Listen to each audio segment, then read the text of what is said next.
Hello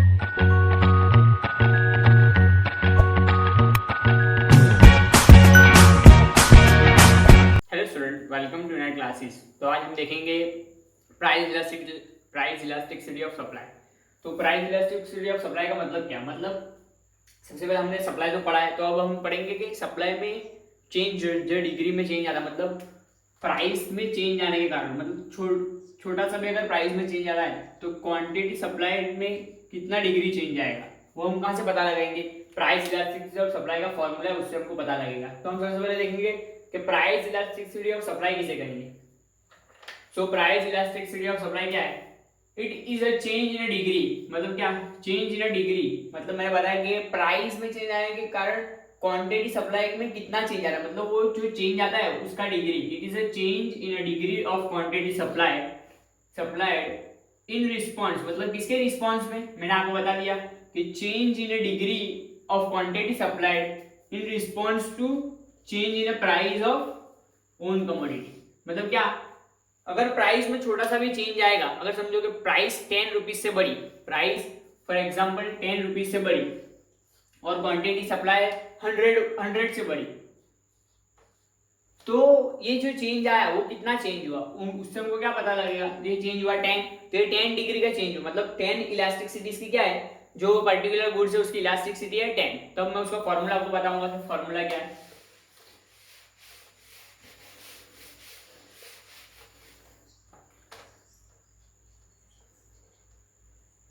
PES, price elasticity of supply is equal to क्या है, percentage change in quantity supplied upon percentage change in price. मतलब क्या, price में change आने के कारण क्वांटिटी सप्लाई में कितना चेंज आएगा, उससे हमको क्या पता चलेगा कि हमारा क्या है, हमारी price elasticity of particular goods कितनी है। तो ये एक फॉर्मूला हुआ। अगर आपको डायरेक्ट परसेंटेज दियो तो आप ये फॉर्मूला भी यूज कर सकते हो। सेकंड फॉर्मूला इसी हम डिराइव करेंगे, क्या,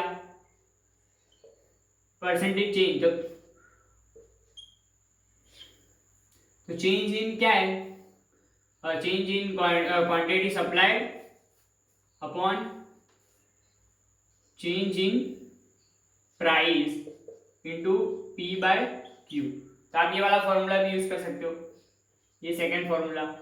आप यहाँ सिंपल इतना लिखोगे क्वांटिटी, तो ये क्या है, ये फॉर्मूला सबको मिलेगा। अगर समझो पर्टिकुलर आपको दिया हुआ है कि पर्टिकुलर पहली प्राइस थी 10 रुपीज, फिर प्राइस 20 रुपीज से बढ़ गई, तो ये क्या है हमारा P1, ये है P2, ये P2। तो इससे हमको क्या पता चलेगा कि चेंज इन प्राइस पता चल जाएगा। तो पहले जब प्राइस 10 रुपीज थी तो क्वांटिटी सप्लाई क्या था, क्वांटिटी सप्लाई था हमारा Q1 था हमारा 100, और क्या है अगर प्राइस बढ़ी तो हमारा Q1 क्या हुआ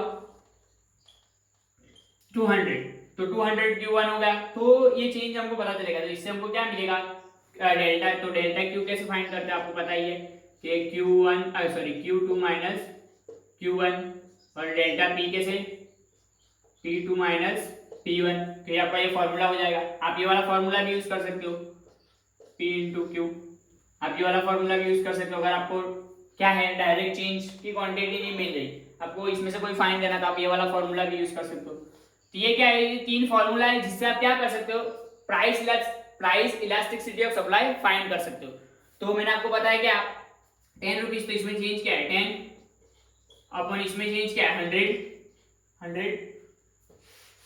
100, और इंटू हम क्या करेंगे, इंटू पी क्या है हमारा, P1 है 10, और Q1 क्या है, Q1 है हमारा 100। तो इसकी रिस्पॉन्स, इसमें चेंज कितना होगा हम वो फाइंड करेंगे कि इसमें चेंज Q1 हमारा 100 है, और इसमें क्या होगा चेंज, बहुत ही रिस्पॉन्सिबिलिटी चेंज होगा, मतलब क्या 100% चेंज हो रहा है। इसकी प्राइस वो क्या आ रही है, सप्लाई 1 आएगी। क्यों, मैंने आपको फॉर्मूलाज याद करा दिया। अब तीन फॉर्मूला याद कर लेना, एक ये वाला फॉर्मूला, एक ये वाला, और तीसरा मैंने क्या कौन सा बोला, Q1 minus Q2 upon P1 minus P2 into P1 by Q1। ये वाला फॉर्मूला है। तो आपको ऐसे दिया हुआ है, P दिया हुआ है, तो आप ऐसे फॉर्मूला बना सकते हो।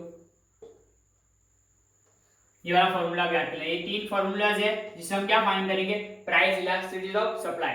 अब मैं आपको बताऊंगा कि डिफरेंट इलास्टिसिटी कौन कौन सी होती है। अब हम क्या देखेंगे, डिफरेंट टाइप ऑफ इलास्टिसिटी। तो इलास्टिसिटी हम देखेंगे, तो सबसे पहला मैं आपको क्या बताऊंगा कि नॉर्मली यूनिटरी इलास्टिक मतलब क्या, price elasticity of supply is equal to 1।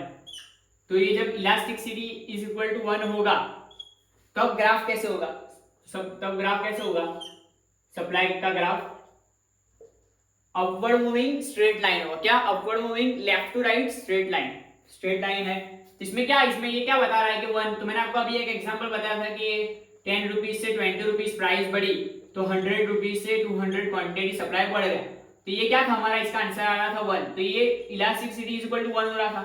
तो ये क्या है, जितना चेंज कितना, इसमें क्या पता चला कि अगर यूनिटरी इलास्टिक कोई भी पर्टिकुलर गुड्स है तो जितना परसेंटेज चेंज इन किस में आएगा, प्राइस में आएगा, उतना ही चेंज किस में आएगा। देखो इसमें कितना चेंज आया, इसमें आया 100% चेंज, तो इसमें चेंज कितना आया, इसमें भी 100% चेंज आया। तो ये क्या है, जितना चेंज प्राइस में आएगा, जितने परसेंटेज से चेंज प्राइस में आएगा उतने ही परसेंटेज से चेंज किस में आएगा, सप्लाई में आएगा, क्वांटिटी सप्लाई में आएगा। तो यही क्या है हमारा यूनिटरी इलास्टिक। अब सेकंड क्या है हम वो देखेंगे। सेकंड है इलास्टिक। तो इलास्टिक क्या होता है, इलास्टिक हमेशा लेस देन 1 होता है। Elasticity of supply is equal to less than 1, sorry elasticity of supply is more than 1। तो elasticity of supply more than 1 मतलब कैसा होगा, सप्लाई का ऐसे होगा। तो इसमें क्या बता रहा है कि प्राइस में थोड़ा सा भी चेंज आएगा, अगर प्राइस में थोड़ा सा भी चेंज आएगा तो क्वांटिटी सप्लाई में ज्यादा चेंज आएगा। फॉर एग्जांपल हम लेंगे, अगर प्राइस में 10% से चेंज आया तो क्वांटिटी सप्लाई में 10% से ज्यादा चेंज आएगा। तो ये क्या होगा, इलास्टिक मतलब elastic supply, elastic supply, price elasticity of supply is elastic. तो अगर प्राइस में 10% चेंज आया और अगर 10% चेंज आने के कारण अगर क्वांटिटी सप्लाई में इससे ज्यादा चेंज आया, फॉर एग्जांपल 15% चेंज आता है या तो 20% चेंज आता है, तो अगर 10% मतलब थोड़ा सा भी अगर प्राइस में चेंज हो तो उससे क्या होता है, बहुत ही ज्यादा क्वांटिटी सप्लाई में चेंज आएगा। तो वो क्या होगा, इलास्टिक। मतलब क्या होगा, price elasticity of supply is more than 1। अब सेकंड देखेंगे इन इलास्टिक। तो इन इलास्टिक कैसे होगा, इन इलास्टिक इसका उल्टा होगा। क्या, कि प्राइस में ज्यादा चेंज आता है बट क्वांटिटी सप्लाई में इतना चेंज नहीं आता। मतलब प्राइस में समझो कि प्राइस में चेंज आया 10% बट क्वांटिटी सप्लाई में चेंज कितना आया 5%, बहुत ही कम चेंज आया, या तो 2%। तो क्या है, क्वांटिटी सप्लाई में चेंज बहुत ही कम आ रहा है, प्राइस में ध्यान यहाँ आपको ग्राफ से ही पता चल जाएगा। यहाँ पे प्राइस, यहाँ पे क्वांटिटी। तो ये देखो प्राइस में चेंज आता है, थोड़ा सा ही अगर प्राइस में चेंज होगा तो क्या होगा, प्राइस में अगर थोड़ा सा लिटिल चेंज होगा तो हमारा क्वांटिटी सप्लाई में जो चेंज आएगा वो क्या होगा, ज्यादा होगा। तो हम ऐसे ग्राफ को क्या बोलेंगे, ऐसी कोई कमोडिटी है तो उसको कहेंगे inelastic supply, inelastic supply, inelastic supply. मतलब ऐसे पर्टिकुलर कोई गुड्स होंगे जिसकी प्राइस में चेंज आने के कारण बहुत ही ज्यादा चेंज नहीं आ सकता। जैसे फॉर एग्जांपल समझो कि एग्रीकल्चर आउटपुट, तो उसमें क्या होता है, अगर प्राइस बढ़ भी जाए या तो प्राइस कम भी हो जाए बट जितना आउटपुट आ रहा है उससे ज्यादा हम आउटपुट नहीं ला सकते, इसलिए क्या होगा, वो इनइलास्टिक होगा।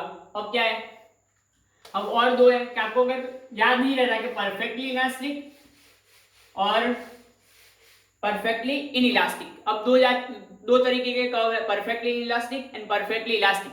तो क्या होता है, कुछ बार आपको क्या होता है कि आप परफेक्टली इलास्टिक को क्या लिख दे रहे हो कि इनइलास्टिक बोल रहे हो, परफेक्टली इलास्टिक को इनइलास्टिक बोल रहे हो, और परफेक्टली इलास्टिक को इनइलास्टिक अब इलास्टिक बता रहे हो। तो यहाँ पे आपको याद कैसे रखना है, मैं आपको बता रहा हूँ। समझो आपको ये तो याद ही है कि ये इनइलास्टिक कर्व है, ये क्या है, इनइलास्टिक कर्व, ये इलास्टिक कर्व है, और आपको ये याद रखना है कि ये इलास्टिक कर्व है, ये elastic curve. Price elasticity of supply ऐसा अगर कर्व है तो उसकी क्या होगी, इलास्टिक। तो आपको पता लगाना है कि परफेक्टली इलास्टिक कैसे होगा। तो सिंपल क्या करना है आपको, परफेक्टली इलास्टिक में हमेशा क्या होता है याद रखना। पहले आपको इसके लिए आपको ये मैंने बताया, क्या बताया कि इनइलास्टिक होगा तो प्राइस में अगर थोड़ा भी चेंज आएगा मतलब प्राइस में बहुत ज्यादा चेंज आता है बट क्वांटिटी सप्लाई में बहुत चेंज नहीं आता।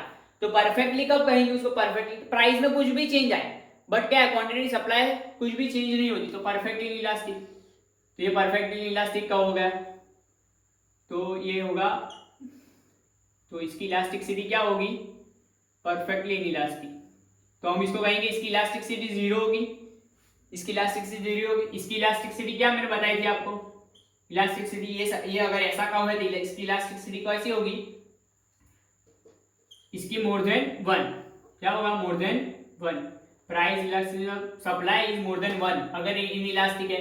अगर इलास्टिक है तो price elasticity of supply is less than, sorry, is price supply is more than one and is less than one। तो अगर ये है इलास्टिसिटी परफेक्टली इलास्टिक है तो क्या होगा, elasticity is equal to zero.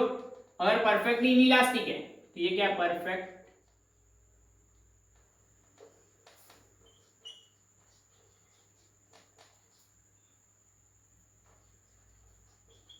Perfectly elastic, तो ये क्या होगा, इन्फिनिटी का होगा, और ये होगा इज इक्वल टू जीरो।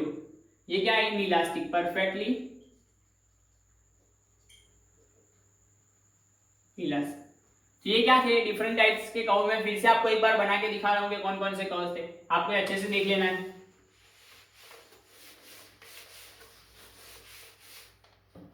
पहला क्या है, यूनिटरी इलास्टिक, ये elasticity is equal to one. फिर क्या है, elastic curve, elastic more than one. Elastic curve is equal to elasticity is less than one.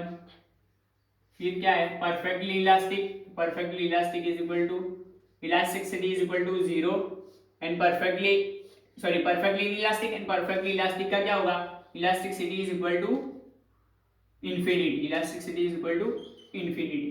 तो ये क्या था, डिफरेंट टाइप के इलास्टिसिटी कर्व थे। अब हम देखेंगे कि factor affecting price elasticity of demand, sorry supply. अब हम क्या करेंगे, अब हम देखेंगे कि factors affecting price elasticity of supply.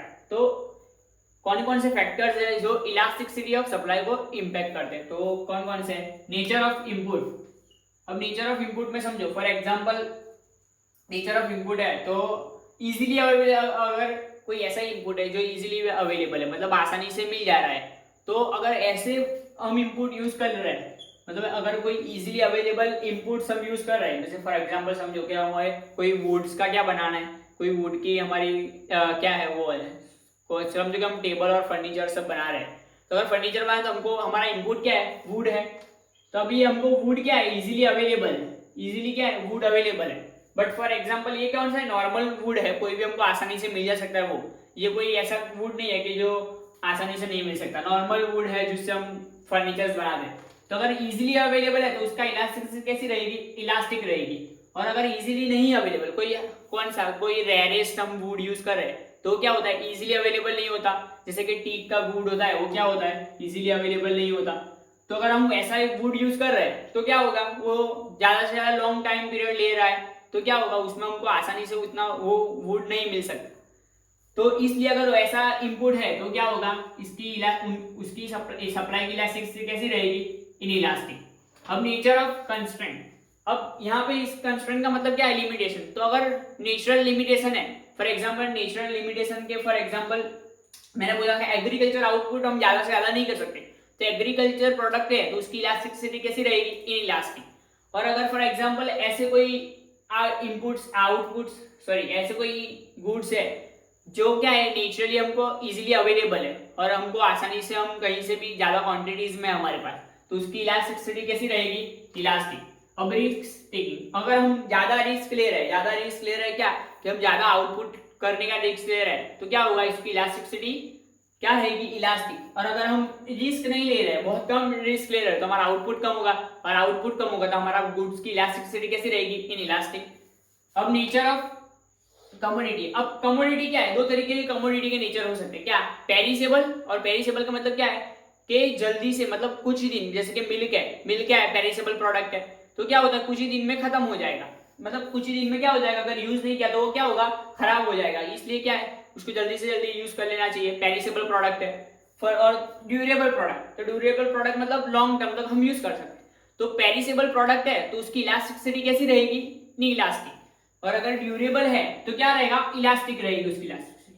Cost of production, तो अगर कॉस्ट ऑफ प्रोडक्शन हमारी हाई है तो उसकी इलास्टिसिटी ऑफ सप्लाई कैसी रहेगी, इन इलास्टिक रहेगी, मतलब less elastic.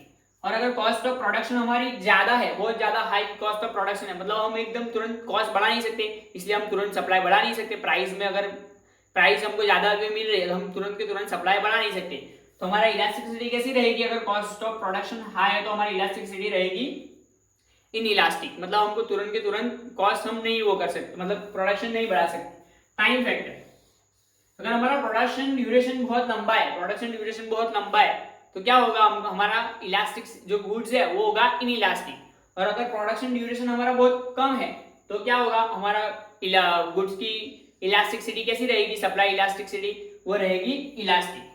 Technique of production, अब समझोगे टेक्निक ऑफ प्रोडक्शन है वो क्या है, अभी क्या है, इंप्रूवमेंट आया टेक्निक ऑफ प्रोडक्शन, तो हमने एडॉप्टेबल है, मतलब हम तुरंत एडॉप्ट कर सकते हैं और बहुत कॉस्टली नहीं है।